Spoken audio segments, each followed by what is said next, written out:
அனைவருக்கும் வணக்கம். நான் உங்கள் சாந்தி பேசுகிறேங்க. இன்றைய பதிவில் நாம் என்ன பார்க்க போகிறோம் அப்படின்னா, இன்று சங்கடகர சதுர்த்தி. இந்த ருண நிவர்த்தி மந்திரத்தை சொல்லுங்கள், நாள்பட்ட கடனும் கரைந்து காணாமல் போய்விடும்னு சொல்லியிருக்கேன் இல்லைங்களா?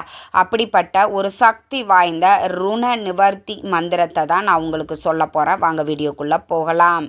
இன்றைய தினம் பார்த்திங்கன்னா சங்கடகர சதுர்த்தி. நம்ம பேர்லேயே பார்த்திங்கன்னா சங்கடகர, நம் வாழ்க்கையில் இருக்கக்கூடிய சங்கடங்கள் அனைத்தையும், ஹர அப்படிங்கிறது அறுக்கிறது அப்படிங்கிறது அர்த்தம்.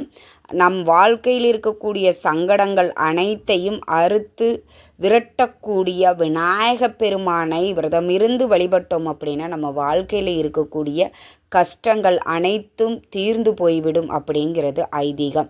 சங்கடகர சதுர்த்தி அன்று விநாயகரை நாம் வழிபாடுகள் செய்ய வேண்டும். இது எல்லாருக்குமே தெரியும் இல்லைங்களா? அப்படி இந்த சங்கடகர சதுர்த்தி அன்று விநாயகரை விரதம் இருந்து வழிபடக்கூடியவர்கள் காலையிலேயே குளிச்சுட்டு உங்களுடைய விரதத்தை நீங்கள் ஆரம்பிச்சிடுங்க. மாலை நேரத்தில் விநாயகர் வழிபாடுகள் நீங்கள் வீட்டில் செய்தாலும் சரி, இல்லை உங்கள் வீட்டிற்கு அருகில் இருக்கக்கூடிய விநாயகர் கோவிலில் நீங்கள் வழிபாடுகள் செய்தாலும் சரி, விநாயகர் வழிபாடு செய்த பிறகு நீங்கள் விரதத்தை நிறைவு செய்து கொண்டு நீங்கள் உங்களுடைய வழிபாட்டையும் நிறைவு செய்து கொள்ள வேண்டும்.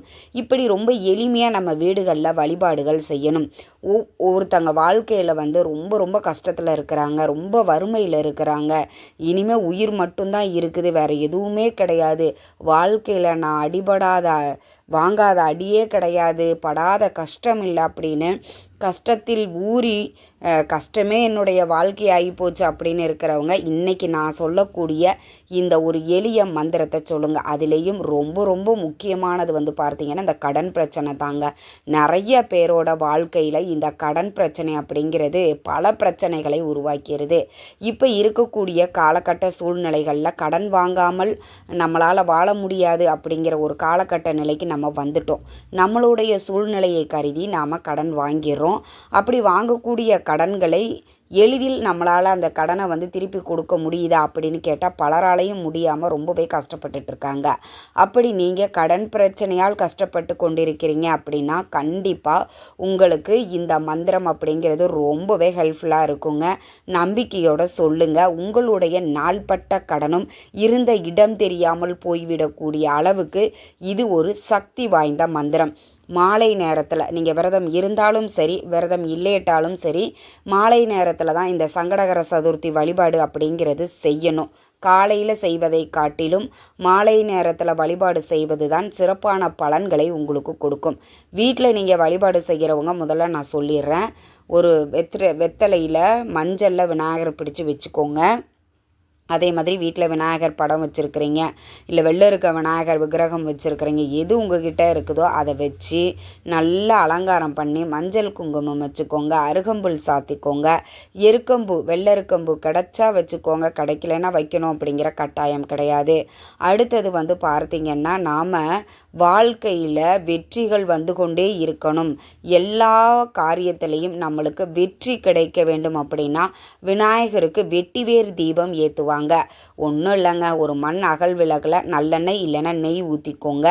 பஞ்சுத்திரி இருக்குது இல்லைங்களா, சாதாரண பஞ்சுத்திரி, அதை எடுத்துக்கோங்க. வெட்டி வேர் நீங்கள் பூஜை சாமான்கள் வாங்கக்கூடிய இடத்துல கேட்டாலும் உங்களுக்கு கிடைக்கும். நாட்டு மருந்து கடைகளில் கேட்டிங்கன்னாலும் இந்த வெட்டி வேர் அப்படிங்கிறது உங்களுக்கு கிடைக்கும். அது ரெண்டையும் அந்த பஞ்சோடு சேர்த்து அந்த திரியோடு திரித்து அதில் நீங்கள் விளக்கு ஏற்றுனீங்க அப்படின்னா கண்டிப்பாக எடுத்த காரியத்தில் வெற்றி கிடைக்கும். நெய்வேத்தியமாக கொழுக்கட்டை, சுண்டல், சர்க்கரை பொங்கல் உங்களுக்கு எது விருப்பமோ அதை வச்சுக்கோங்க. அடுத்தது பார்த்தீங்க அப்படின்னா இப்போ உங்களுக்கு டிஸ்பிளேல தெரியுது பார்த்தீங்களா, இந்த மந்திரத்தை நாம் 108 முறை சொல்ல வேண்டும். என்ன உங்களுடைய பிரார்த்தனைகள், வேண்டுதல்கள், கோரிக்கைகள் எதுவாக இருந்தாலும், இப்போ நம்மளுக்கு திருமணம் நடக்கணும்னு நினைப்போம், குழந்தை பேரு வேண்டும், சொந்த வீடு வேணும், நல்ல வேலை வேணும், கடன் பிரச்சனை தீரணும், தொழிலில் முன்னேற்றம் ஏற்படணும், இப்படி பலருக்கு பல பிரச்சனைகள் இருக்கும். உங்களுடைய வேண்டுதல்கள், உங்களுக்கு என்ன பிரச்சனை தீரணும்னு நினைக்கிறீங்களோ அதை ஏதாவது ஒன்றை மட்டும் நீங்கள் நினைத்து கொண்டு இப்போ உங்களுக்கு டிஸ்பிளேல தெரியக்கூடிய இந்த ஒரு மந்திரத்தை 108 முறை நீங்கள் சொல்லணும். ஓம் கணேச ருண சித்தி வரேண்யம் ஹூம் நம பட் அப்படிங்கிற இந்த மந்திரத்தை 108 முறை சொல்லுங்கள். ஒரு மஞ்சள் நிற துணி எடுத்துக்கோங்க. அதில் 108 ரூபாய் இல்லை 101 ரூபாய் காணிக்க முடிஞ்சு வச்சுக்கோங்க. முடிஞ்சு வச்சு பிள்ளையார்பட்டி விநாயகர் இருக்கிறார் பார்த்தீங்களா, அவரை மனதார வேண்டிக்கோங்க. எனக்கு இந்த விஷயம் நடந்தது அப்படின்னா பிள்ளையார்பட்டிக்கு வந்து இந்த காணிக்கையை உனக்கு செலுத்துகிறேன் அப்படின்னு மனதார பிரார்த்தனை பண்ணிக்கோங்க விநாயகர்கிட்ட. அந்த முடிச்ச அப்படியே விநாயகர் பாதத்திலேயே நீங்கள் வச்சுருங்க. நீங்கள் என்ன வேண்டிக் கொண்டு அந்த காணிக்கையை முடிஞ்சு வைக்கிறீங்களோ அது நடந்த பிறகு பிள்ளையார்பட்டி போய் விநாயகர் கோவிலில் உண்டியலில் இந்த காசை வந்து நீங்கள் சேர்த்திடுங்க.